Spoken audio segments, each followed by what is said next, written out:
इन हज़रात ने यहाँ तक का सफ़र तय किया है, उन बातों को आप हज़रात के सामने रख दो। कोई और जमात से नहीं, कोई अलग फ़िरक़े से नहीं, कोई अलग बातें करने के लिए नहीं। नौजवानों में जो जदीद टेक्नोलॉजी से वाबस्तगी है, जदीद मोबाइल के ज़रिए से या आप नेट के ज़रिए से, जो भी वेबसाइट के ज़रिए से या फेसबुक के ज़रिए से आप जो दीनी मालूमात हासिल कर रहे हैं, जो दीनी रवाबित को आप रख रहे हैं, उनमें कहाँ कहाँ खामियाँ हैं, वहाँ आपसे किन किन बातों से नुकसानात हो सकते हैं, और वहाँ साइबर क्राइम या साइबर जुर्म है, वहाँ किस तरह बचना चाहिए। ये सारी बातें महदविया टाइम्स के डायरेक्टर, महदविया टाइम्स के बानी जनाब इनायतुल्लाह साहब वग़ैरह और आपके साथी, 2 साथी आए हुए हैं, सिर्फ ये सारी चीज़ें आपके सामने रखना चाह रहे हैं।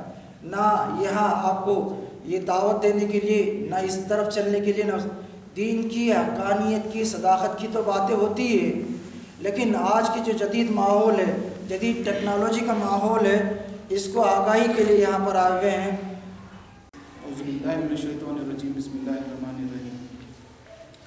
आज मैदिया टाइम्स की जो टीम इधर आई हुई है, इस मकसद से कुछ टेक्नोलॉजी के बारे में आपके साथ कुछ शेयर करने के लिए आई हुई है। इसके वजह मैं इधर आपको एक 5 मिनट का आपका वक़्फ़ा लेता हूँ इसके बारे में कुछ इंट्रोड्यूस करने के लिए। पहले तो जो आज का जो माशरा जो है, आज का जो नौजवान है और जो बच्चों के हाथ में मोबाइल्स जो भी यूज़ हो रहे वो कैसे यूज़ हो रहा है, पेरेंट्स को भी पता नहीं चल रहा है क्या कैसा वो यूज़ कर रहे हैं, क्या यूज़ कर रहे हैं। ये सभी चीज़ों के लिए कुछ थोड़ा बहुत नॉलेज होना ज़रूरी है करके, ख़ासकर नौजवानों के बारे में। नौजवान जो भी यूज़ कर रहे हैं वो इसका सही यूज़ कर रहे हैं या कुछ उसके अंदर कुछ मालूमात की वजह से क्या कमी कुछ है, इसके बारे में भी उसके बारे में भी रोशनी डालेंगे। पहली बात, हर चीज़ में एक सही और गलत का फ़ैसला करने का ज़रूरी होता है। वो हर इंसान खुद ही करना है। ऐसा नहीं कि अब मोबाइल हमारे पास है, कोई भी इंडिविजुअली हम लोग खुद एनालाइज करना है, हम सही कर रहे हैं या गलत कर रहे हैं करके बोल के। इससे तो आप सभी लोग या सही भी हो सकता है या गलत भी हो सकता है, इसके बारे में भी आप बताएंगे। दूसरी बात, जो टाइम्स जो मैदिया जो टाइम्स जो है, जो स्टार्ट हुआ 2009 में स्टार्ट हुआ, एक छोटे से ब्लॉग से शुरू हुआ। आज इसका पूरा 5 साल का वक्फा हो चुका है। माशाल्लाह इसका खुद का वेबसाइट है और बहुत सारी चीज़ें इसमें अपलोड होते रहते हैं। पूरा ऑल ओवर द वर्ल्ड इसके यूज़र्स, बहुत खासकर सिर्फ मैदिया के जो भी हमारे ब्रादरान हैं वो सिर्फ यूज़ करते हैं। मैं इनायतुल्लाह साहब से मैं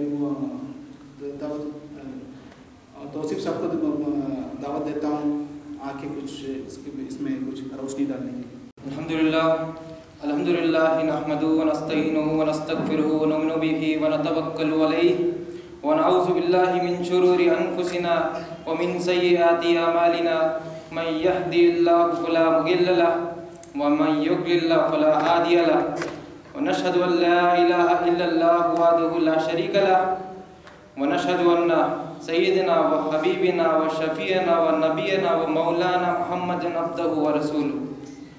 व नुसद्दिक़ु व नक़िर्रु व सय्यिदना व मतबूअना व इमामना व महदियना व मौलाना अस्सय्यद मुहम्मदिल महदी अल माऊद खलीफतुल्लाह क़द जाअ मगा व नसल्लिम अला आलिहि व अस्हाबिहि अजमाइन मिन यौमिन हाज़ा इला यौमिद्दीन। व बाद फ़क़ाल अल्लाहु तआला फ़िल क़ुरानिल मजीद वल फ़ुरक़ानिल हमीद। फ़अऊज़ु बिल्लाहि मिनश शैतानिर रजीम। बिस्मिल्लाहिर्रहमानिर्रहीम। अज़ीज़ान मोहतरम, आज का ये जलसा, जैसे कि सेमिनार मैदिया टाइम्स के ज़रिए से इंटीग्रेशन ऑफ टेक्नोलॉजी विद दीनी खिदमत में हम टेक्नोलॉजी को कैसे यूटिलाइज़, कैसे यूज़ कर सकते हैं, कैसे डाल सकते, उसके लिए हम यहाँ पर मौजूद है। लेकिन उससे पहले मैं एक छोटी सी सीरत के बाद हज़रत बंदगी मियाँ शाह शरीफ रहमतुल्लाह अलैह मज़्ज़ूब उनके बारे में एक छोटी सी सीरत मैं बयान करने की सआदत हासिल करना चाहता हूँ। तो हज़रत बंदगी मियाँ शाह शरीफ रहमतुल्लाह अलैह मज़्ज़ूब रहमतुल्लाह अलैह, जो कि हज़रत बंदगी मियाँ शाह दिलावर रज़ी अल्लाह अन्हु के नवासे हैं। और हज़रत बंदगी मियाँ शाह दिलावर रज़ी अल्लाह अन्हु को सब लोग जानते हैं कि वो 5वें खलीफा है हज़रत इमाम मेहदी मऊऊद अलैहिस्सलाम, जो बोरखेड़ा शरीफ के दायरे में। तो हज़रत बंदगी मियाँ शाह दिलावर रज़ी अल्लाह अन्हु और उनकी अहलिया बीबी कुंजा नूर रहमतुल्लाह अलैह, इनकी 3 बेटियाँ होती है। तो 3 बेटियों में से जो एक बेटी हज़रत बीबी ज़ैनब रहमतुल्लाह अलैह, उनको हज़रत मियाँ शाह महमूद को शादी करके दिया जाता है। उनके फर्जंद जो होते हैं वो हज़रत बंदगी मियाँ शाह शरीफ मज़्ज़ूब रहमतुल्लाह अलैह और हज़रत बीबी अच्छुमा रहमतुल्लाह अलैह। तो ये हज़रत का सिलसिला ऐसे दौर पे आता है। तो हज़रत की परवरिश 17 साल तक हज़रत बंदगी मियाँ शाह दिलावर रज़ी अल्लाह अन्हु के अंडर में सुपरविजन में होती है। जितनी भी परवरिश होती है 17 साल तक का जितनी भी उनकी एज होती है हज़रत बंदगी मियाँ शाह दिलावर रज़ी अल्लाह अन्हु के अंडर होती है। फिर लेकिन 17 साल की जैसी उम्र आती है तो हज़रत बंदगी मियाँ शाह दिलावर रज़ी अल्लाह अन्हु का इंतकाल उनका विसाल हो जाता है। और विसाल होने के बाद हज़रत सोबत सादिकीन हासिल करने के लिए हज़रत बंदगी मियाँ शाह शरीफ रहमतुल्लाह अलैह जो सोबत सादिकीन हासिल करने के लिए दौलताबाद जाते हैं, जहाँ पर हज़रत बंदगी मियाँ अब्दुल करीम नूरी रहमतुल्लाह अलैह उनकी सोबत इख्तियार करते और उनकी मुरीद बन जाते।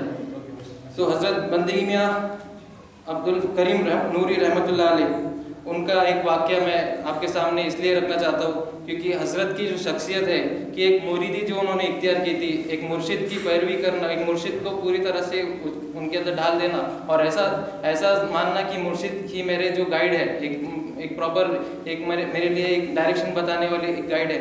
तो उसी का एक बहुत बड़ा एग्जाम्पल मैं आपको इस सीरत से मैं आपको बताना चलूँ कि एक रोज़ हज़रत बंदगी मियाँ शाह अब्दुल करीम नूरी रहमतुल्लाह अलैह जो कि दौलताबाद में उनकी मज़ार है, तो वो 14 शाबान को दायरा के तमाम फुकरा को दावत देते हैं कि आइए और दावत कबूल कीजिए। तो तमाम फुकरा हज़रत बंदगी मियाँ शाह अब्दुल करीम रहमतुल्लाह अलैह इनके दावत कबूल करते हैं। फिर अब्दुल करीम नूरी रहमतुल्लाह अलैह को पूछा जाता है कि आपने हज़रत बंदगी मियाँ शाह शरीफ रहमतुल्लाह अलैह को आपने बुलाया, क्यों नहीं बुलाया? तो कहा जाता है कि हज़रत बंदगी मियाँ शाह शरीफ को मैं नहीं बुलाना चाहता क्योंकि उनके आने की वजह से कुछ अलग कैफियत पैदा हो जाएंगी, कुछ ऐसी कैफियत पैदा हो जाएगी जिसकी वजह से आप हैरान हो जाएंगे और आप परेशान हो जाओगे। तो फुकराओं की ज़िद होती है, बोलते हैं कि नहीं आप कैसा भी करके आप शाह शरीफ रहमतुल्लाह अलैह को बुलाओ क्योंकि हम भी उनको बहुत चाहते हैं। तो फुकराओं के इल्तिजा जो रिक्वेस्ट रहती है उसकी वजह से हज़रत बंदगी मियाँ अब्दुल करीम नूरी रहमतुल्लाह अलैह शाह शरीफ रहमतुल्लाह अलैह को बुलाते हैं। अब यहाँ पर मंजर देखिए कि हज़रत बंदगी मियाँ शाह नूरी के दरबार में जब ये आते हैं और आने के जो अंदाज उनका, तो दोनों हाथ बजाते हुए आते हैं कि पीर चले अपने घर हमको भी कुछ दे के जाना, पीर चले अपने घर हमको भी कुछ दे के जाना। अब ये इसकी मुराद क्या होगी? जो मतलब एक मुर्शिद सामने खड़े हैं, मुरीद यहाँ पे है, फुकरा वहाँ पे है, फुकरा परेशान, बोलते हैं कि क्या माजरा है ये, पीर चले अपने घर और हमको भी कुछ दे के जाना, इसकी मुराद क्या है करके। तो फिर हज़रत बंदगी मियाँ शाह नूरी रहमतुल्लाह अलैह फरमाते हैं कि इसलिए मैं ये बंदे को नहीं बुला रहा था, इसीलिए मैं बंदे को ये महफिल में नहीं बुलाना चाहता था क्योंकि उसको पता है कि मेरा विसाल कल होने वाला है। तो ऐसा मुरीद हज़रत बंदगी मियाँ शाह शरीफ रहमतुल्लाह अलैह जिनके मुकाम पे आज हम लोग खड़े हैं और हमारे लिए बहुत फ़ख्र की बात है। इनफैक्ट मैं बोलूँ कि अल्लाह ने जो हमें बिन मांगे दौलत दी हुई है, ये ऐसा हम लोग ने मांगे नहीं है दौलत अल्लाह से, अल्लाह ने हमें बिन मांगे ये दौलत अता फरमाई है कि हज़रत के दरबार में हम लोग खड़े हैं और हज़रत की ज़ियारत भी अल्लाह ताला कराता है कितनी बार। तो ये शख्सियत हज़रत और फिर 15 शाबान को हज़रत बंदगी मियाँ शाह नूरी रहमतुल्लाह अलैह का विसाल हो जाता है, जैसे कि हज़रत शाह शरीफ रहमतुल्लाह अलैह ने कहा था। तो ये सिचुएशन को जो हम लोग को पता चलता है, इससे पता चलता है कि किस तरह एक मुरीद एक मुर्शिद का इतनी पैरवी करने लगता है, इतना समझने लगता है अपने मुर्शिद को कि पूरा अपने मुर्शिद के अंदर ढाल देता है, और उसको मुर्शिद की हर एक कैफियत पता रहती है, और मुर्शिद को भी अपने मुरीद की हर एक कैफियत पता रहती है। तो ये एक छोटा सा एक सीरत पाक में हज़रत बंदगी मियां शाह शरीफ रहमतुल्लाह अलैह के बारे में अर्ज़ किया। अभी आइए चले इसमें जो इंटीग्रेशन ऑफ टेक्नोलॉजी विद दीनी खिदमत के बारे में मैं उसके बारे में कुछ बोलने की सादत हासिल करूँ। तो इंटीग्रेशन ऑफ टेक्नोलॉजी, ये अभी एक एग्जांपल के तौर पे मैं एक मुंबई में रहने वाला, मुंबई में पहली बात तो ठीक है दीनी माहौल रहता है, बहुत सारे माहौल रहते हैं, लेकिन महदवी एक माहौल जो मिलता है वो हमारे सिर्फ दायरों में मिला जाता है। जितना कि अगर मुंबई चले जाओ या कुछ ऐसे हरिद्वार, अभी मैं दिसंबर में हरिद्वार में था, हरिद्वार में का माहौल है महदवियों का, लेकिन हरिद्वार चले जाओ किधर भी चले जाओ, लेकिन किधर महदवियों का माहौल ऐसा मिलता नहीं है। तो मैं अपनी एक स्टोरी ऐसा बताता चलूँ कि जिसमें मतलब मुझे टेक्नोलॉजी के ज़रिए से कितना मतलब ऐसा फ़ायदा उठा है कि मतलब अल्लाह बेहतर जानता है कि मेरे मतलब कभी कभी ऐसा लगता है कि मैंने कुछ मांगा नहीं था और मुझे अल्लाह ताला ने इतनी सारी नेमतें से नवाजी। तो सबसे पहला तो मैं मेरी स्टार्टिंग बताता हूँ कि मैं एक मुंबई में एक हमारा जो एक मकान, अब्बा वालिद जो है पुलिस में थे, पुलिस में जो भी आपको पता रहेगा कि पुलिस वाले ज़्यादातर के दिन में नहीं रहते जितना कि इसमें, और जितना कि मेरी तरबियत जिसने दीनी माहौल के हिसाब से इतनी नहीं थी। हाँ, नमाज़ें पढ़ता था, कभी रोज़े रखता था, कुछ भी मतलब जो दीनी में अपने जो पाँचों शरीयत है वो सब कुछ करता था, जो कि नमाज और रोज़ा अभी जितना कि, लेकिन आगे क्या किस लिए कर रहा हूँ और ये नमाज किस लिए है, रोज़ा किस लिए है, ये इसके बारे में कुछ भी नहीं पता था, कुछ बिल्कुल महरूम था मैं। लेकिन उसके लिए भी ज़रिया डेफिनेटली था, मुर्शिद थे, घर में माँ बाप थे कि मैं पूछूँ जाके, लेकिन कभी ऐसा इंटरेस्ट पैदा नहीं हुआ कि भाई पूछूँ कि क्या है, नमाज क्यों पढ़ते, पाँचों टाइम की नमाज ही क्यों, कुछ ऐसा इंटरेस्ट लेवल में नहीं था मेरा। फिर एक मौका ऐसा आया कि एक मेरे चाचा जान है इब्राहिम भाई जो औरंगाबाद में थे, तो उनका 2011 में विशाल इंतकाल हो जाता है। तो मैं जाता हूँ वहाँ पे, मेरे फैमिली हम लोग सब अब्बा अम्मी सब लोग जो है फैमिली के तौर पे जाते हैं, और जो भी मैयत का हम लोग जो प्रोसेस करते हो उस हिसाब से चिचोंडी पाटिल में दाखिल होते हैं। उसी मोमेंट पे मेरे साथ एक शर्मनाक हादसा हुआ कि जिसमें एक आदमी, जो कि मैं जिसका नाम नहीं लेना चाहूँगा, उसने मुझे कहा कि आपका अकीदा गलत, आप मुसलमान नहीं हो, आप मोमिन नहीं हो, आपको तो वापस से ईमान लाना चाहिए, पूरी तरह से ईमान में वापस आना चाहिए और कलमा तौहीद पढ़ना चाहिए, जो कि अब ला इलाहा इल्लल्लाह मोहम्मद रसूलुल्लाह जो कलमा तौहीद है वो वापस पढ़ना चाहिए करके। अभी ये इंसान कुछ महफिल है उसके सामने मुझे ऐसा जलील कर रहा है, लेकिन मुझे वो जलील होने का थोड़ा बहुत दुख हुआ कि यार मेरे को जलील तो कर रहा है, लेकिन मेरे पास बोलने के लिए कुछ नहीं है उसके पास, क्योंकि मैं ना आलिम ना मैं कुछ जानता भी नहीं। एक नॉर्मल एक मुसद्दिकीन भी होता तो वो कुछ बोलता था कि नहीं बाबा हमारा अकीदा सही है, क्या है, लेकिन रहा सवाल मेरा वो टाइम का कि मेरे दिमाग में कुछ भी नहीं था, मैं इल्म से पूरा महरूम था, मेरे इल्म से कुछ भी नाता नहीं था। फिर भी जाके मुझे अक्ल नहीं आई थी वो टाइम पे भी मैंने नज़रअंदाज किया था। ये अल्लाह की तरफ से इशारा था कि भाई देखो मैं इतना इशारा दे रहा हूँ, जलील कर रहा हूँ, तो फिर भी तू ऐसे ये कर रहा है करके कि कुछ दिन का कुछ भी हो तो नॉलेज रख रहा है, तो मैं तुझे और एक दूसरा धक्का देता हूँ। तो दूसरा धक्का मुझे 2012 में एक एक्सीडेंट होता है मेरा, जो कि पुणे में एक्सीडेंट होता है, और घर में मैं 2 महीना पैर ऊपर रख के 2 महीना बेड के ऊपर ऐसा पैर ऊपर रख के मैं एक्सीडेंट की वजह से पड़ा रहता हूँ। अभी वो 2 महीना इंसान बेड के ऊपर क्या करेगा, बेड के ऊपर ऐसे खाली आएगा, खाना आएगा, खाएगा, सो जाएगा, कुछ नहीं है। तो बाजू में कंप्यूटर ट्रॉली रखी हुई थी और मैं यहाँ पे सोया हूँ। कंप्यूटर ट्रॉली का मैं अभी क्या इस्तेमाल कर सकता हूँ? अभी जैसे कि अभी आज की तारीख में इतने तो भी वेबसाइट से, फेसबुक है, ये है, चैटिंग करो, किससे दोस्तों से बात करो, ये करो, वो भी कर सकता हूँ मैं। लेकिन तब जाके मुझे एहसास हुआ कि मेरे साथ इतनी सब चीज़ें हो रही है और मैं अंधा बन के जी रहा हूँ। तो मैं अंधों का मज़हब इख्तियार किया हुआ एक्चुअली। तो अंधों का मज़हब मैं इख्तियार नहीं करना चाहता, मैं थोड़ा अपने आप के बारे में जानना चाहता हूँ कि मेरा ओरिजिन क्या है, मैं कहाँ से पैदा हुआ, कौन है मेरा जो एंसेस्टर, प्री एंसेस्टर, जो दादा परदादा कौन है, क्या है, वो जानने के लिए मैंने बहुत कोशिश की। तो उसके लिए मैंने सबसे पहला एकदम आसान सबसे एकदम आसान आज की तारीख में जो फेसबुक को खोला। फेसबुक खोल के मैंने सबसे पहला एक ऐसे इंसान को मैंने पहले ऐड करा जिसका नाम दिलावर हुसैन बर्दन वाला बोल के एक है, वो दबोई का बंदा है। और वो उसने एक इसलिए ऐड करा मैंने उसको फ्रेंड रिक्वेस्ट, क्योंकि उसके लास्ट में महदवी लिखा हुआ। अभी महदवी लिखा हुआ था, मैं बोला इसके तरफ से कुछ तो मुझे इल्म हासिल होगा करके। वो बंदे ने 2 दिन बाद मेरा वो जो एक रिक्वेस्ट रहता है वो 2 दिन बाद एक्सेप्ट करता है। 2 दिन तक मेरे को उतना टाइम मिलता है। वो 2 दिन के टाइम में मैं कुछ वेबसाइट्स विजिट करता हूँ। वेबसाइट मतलब गूगल, आज का गूगल का ज़माना है। गूगल के ज़माने में मैं खलीफतुल्लाह-महदी.info करके एक वेबसाइट मिली। उससे पहले तो और कई वेबसाइट्स मिली मुझे, लेकिन वो सब शिया की वेबसाइट्स थी, क्योंकि उन लोग का भी कुछ महदी का दावा है कि 300 हिजरी में कुछ महदी अलैहिस्सलाम उनके जो है आए थे, तो उनका लकुम दीनुकुम वली दीन। लेकिन खलीफतुल्लाह-महदी.info पे मेरी नज़र जाती है और वहाँ पर मुझे मौलूद शरीफ की पूरी बुक मिलती है, पूरी PDF जो कॉपी रहती है। PDF कॉपी मतलब कि पूरे पेजेस स्कैन करके वो उसमें खाली पढ़ना रहता है अपने, तो वो बुक मुझे मिलती है। वो बुक मैं पूरी तरह से आज से 2-3 बार पढ़ता हूँ, 4 बार पढ़ता हूँ। मेरे ख्याल से 4 बार तो पढ़ा ही रहेगा हमने वो बुक। और वो बुक पढ़ के थोड़ा बहुत दिमाग में जाता है कि भाई कि कुछ तो है महदवियत जिसमें मैं महदवी हूँ करके। फिर भी बेचैनी तो आती है कि बोले कि क्या है महदवियत क्या है। तो 2-3 दिन बाद वो बंदे ने फ्रेंड रिक्वेस्ट एक्सेप्ट करा।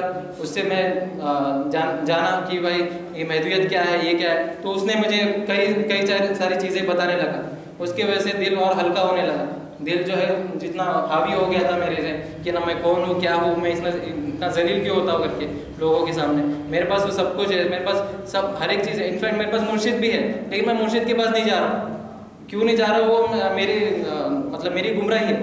तो फिर ये दिलावर हुसैन बर्दन वाला और एक दबीर खुनमीरी बोल के एक 2 बंदे मिलते हैं मुझे फेसबुक पे, दोस्त बनाता हूँ उनको, उनसे मैं बात करता हूँ कि भाई क्या है महदवियत क्या है।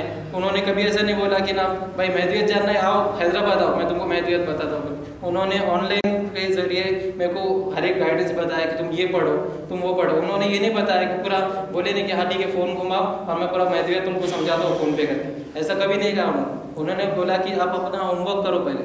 अभी अपन स्कूल में जाते तो पहले बोलते होमवर्क करके आओ तब जाके आगे की क्लास लेंगे करके। इसलिए इसी तरह उन लोग ने भी कहा कि तुम पहले अपना डॉक्यूमेंट जो रखे हुए खलीफतुल्लाह-महदी.info महदियाटाइम्स.com पे मैं फिर बाद में रजिस्टर होता हूँ और महदियाटाइम्स.com के ज़रिए से बाद में इनायतुल्लाह भाई से मैं कनेक्ट होता हूँ।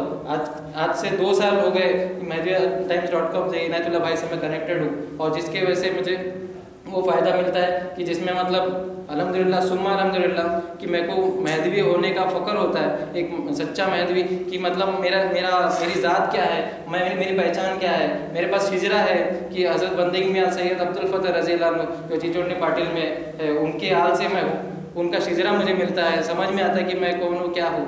तो ये टेक्नोलॉजी अभी ये जितना भी आपके 10 मिनट या 15 मिनट आपके जो लिए उसमें मैं यही बताना चाहता था कि ये टेक्नोलॉजी जो है एक फ़ेसबुक में अपनी आंखों के सामने वो टेक्नोलॉजी थी फेसबुक, लेकिन फेसबुक पर तो आज के तारीख में फितना फसाद का ही एग्जाम्पल दिया जाता है कि बोलते कि अरे फेसबुक मतलब फितना फसाद। लेकिन अल्हम्दुलिल्लाह कि वो फेसबुक के ज़रिए से मेरे को वो 2 बंदे ऐसे मिले, हालांकि अभी तो अल्हम्दुलिल्लाह बहुत सारे बंदे ऐसे हैं जो लोग कनेक्टेड है, तो लेकिन वो 2 बंदों ने मुझे ऐसा डायरेक्शन दिया जिसके वजह से आज के तारीख में मैं यहाँ पे खड़े रह के कुछ बोल पा रहा हूँ।